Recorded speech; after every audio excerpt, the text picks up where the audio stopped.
Allez les amis, on est parti pour apprendre à utiliser la plus fameuse des formules avec le produit scalaire, c'est celle des normes et de l'angle. On y va.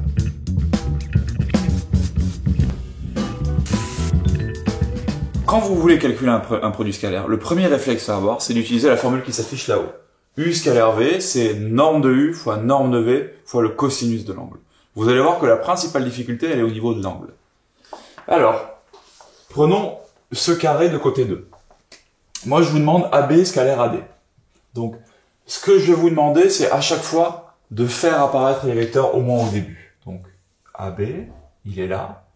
AD, il est là. Et du coup, l'angle que je recherche, c'est celui qui est entre AB et AD. Donc, c'est cet angle-là.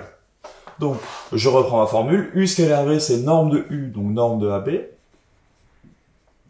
fois norme de AD, fois le cosinus de l'angle entre les deux. L'angle entre les deux, ici, il vaut combien?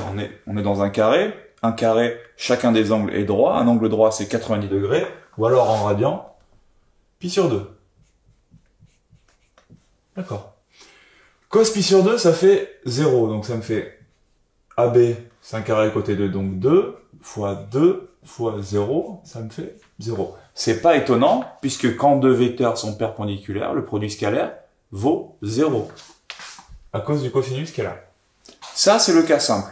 Vous remarquerez que, pour calculer l'angle, comme dans la figure là, je me suis débrouillé pour que les deux vecteurs soient Q à Q. C'est-à-dire qu'on a la tête du vecteur là, la tête du vecteur là, et le début des deux vecteurs sont collés. Il n'y a que comme ça que vous pouvez mesurer l'angle entre deux vecteurs. Je m'explique. AB scalaire DC. Donc, AB scalaire DC. Là, les deux vecteurs, ils sont pas Q à Q. Donc, vous pouvez pas mesurer l'angle. Le seul moyen que vous avez de mesurer l'angle, c'est de prendre ce vecteur et de le déplacer juste à côté, pour qu'il soit Q à Q.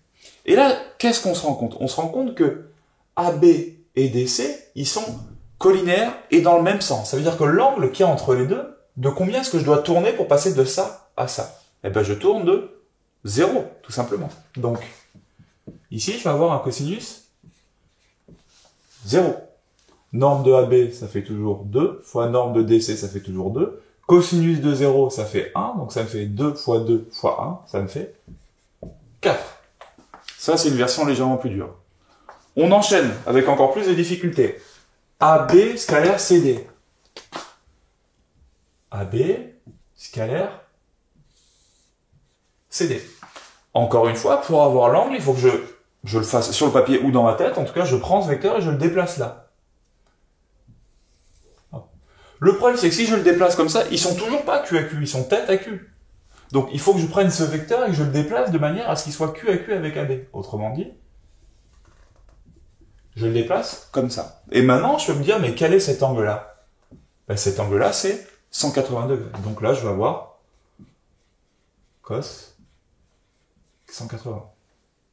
180 qu'on dit en radian cos pi. Et on a toujours 2 fois 2 fois cos pi. Cosinus pi, ça fait moins 1, donc ça me fait moins 4. Une autre manière de voir ce truc-là, ça aurait été de dire ça. Bon, bah, finalement, CD, c'est quoi par rapport à DC? Je vous fais apparaître une petite formule qui est là. Quand vous avez AB, c'est l'opposé de BA. Donc, DC, c'est l'opposé de CD. Donc, AB scalaire CD, ça s'écrit AB scalaire moins